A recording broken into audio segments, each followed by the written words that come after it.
রিশাদের এমন এক বিষয় যা ক্রিকেটের ইতিহাসে আর কজনের আছে অনুবীক্ষণ যন্ত্রের নজরে খুঁজতে হবে। বিষয়টা অনেকটা কাকতালীয় মনে হতে পারে সবার কাছে, অনেকে ভাবতে পারেন অলৌকিক, তবে হিসেব বলছে আদতে এটাই সত্য। কি এতদূর শুনেই জানার আগ্রহ হচ্ছে তো?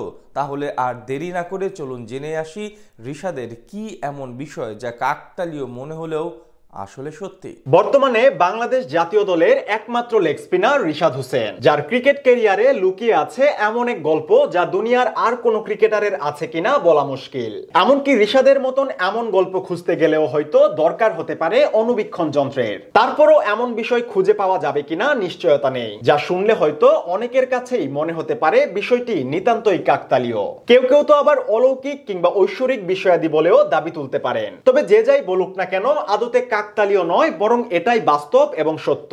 কেননা টাইগার লিগই এমন এক পরশ পাথর যার পরশে রীতিমতো অমূল্য হয়ে যায় মামুলি দলও। নিজের ক্যারিয়ারে প্রথমবারের মতন কোনো বিদেশি ফ্র্যাঞ্চাইজি টুর্নামেন্টে খেলতে গেছেন রিশাদ, যেখানে শুরুতেই টানা হারে পিছিয়ে পড়ে তার দল। এরপর একাদশে ফিরলেন রিশাদ। লেগ স্পিনের দুর্বুদ্ধ দাপটে দলকে টানা জয় এনে দিয়ে পৌঁছে দেন টেবিলের শীর্ষে। এমনকি গেল দিন তার 3 উইকেটের সুবাদে আসরের ডিফেন্ডিং চ্যাম্পিয়নদের হারিয়ে ফাইনালে উঠে লাহোর। সবকিছু ঠিকঠাক থাকলে হয়তো এবারের শিরোপাও উঠতে পারে রিশাদদের হাতে।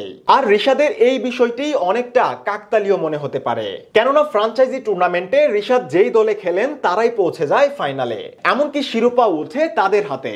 সবশেষ বিপিএলেও রিশাদ খেলেছিলেন ফরচুন বরিশালের হয়ে। আসরের শুরুতে কিছুটা বিপত্তি বাঁধলেও শেষ দিকের দুর্দান্ত দাপটে ফাইনালে উঠে তার দল। এমনকি শিরোপার লড়াইয়ে শক্তিশালী চিটাগাং কিংসকে হারিয়ে টানা দ্বিতীয়বারের মতন শিরোপাও জিতে নেয় বরিশালের ফ্র্যাঞ্চাইজিটি। এখানেই শেষ নয়, পিএসএল খেলার আগেই প্রথমবারের মতন বিগ ব্যাশের মতো টুর্নামেন্ট দিয়ে বাইরের দেশের ফ্র্যাঞ্চাইজিতে খেলার সুযোগ এসেছিল রিশাদের। অস্ট্রেলিয়ান ফ্র্যাঞ্চাইজি হোবার্ট হেরিকেন্সে ডাক পান টাইগার লেগি। তবে বিপিএল এর আগ মুহূর্তে অল্প সময়ের এনওসি পাওয়ায় শেষমেশ হোবার্টের জার্সি গায়ে তোলা হয়নি তার। রিশাদ ডাক পেয়েছেন এটি যেন হোবার্টের শিরোপা জেতার জন্য যথেষ্ট। এমনকি শেষমেশ তার অনুপস্থিতিতেই বিগ ব্যাশের মতন শিরোপা জিতে নেয় ফ্র্যাঞ্চাইজিটি।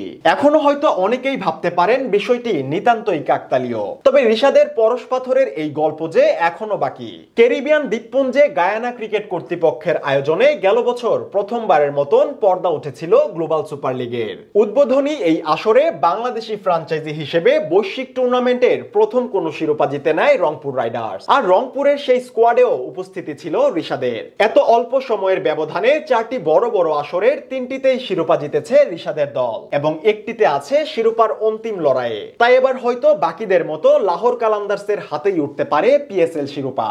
আর এমনটা হলে বিষয়টিকে আর কাকতালীয় বলার সুযোগ নেই, বরং রিশাদের ক্যারিয়ারে আদতে এটিই হতে যাচ্ছে চিরসত্য এক অধ্যায়, যা জানার পর চমকে উঠতে পারে যে কেউ।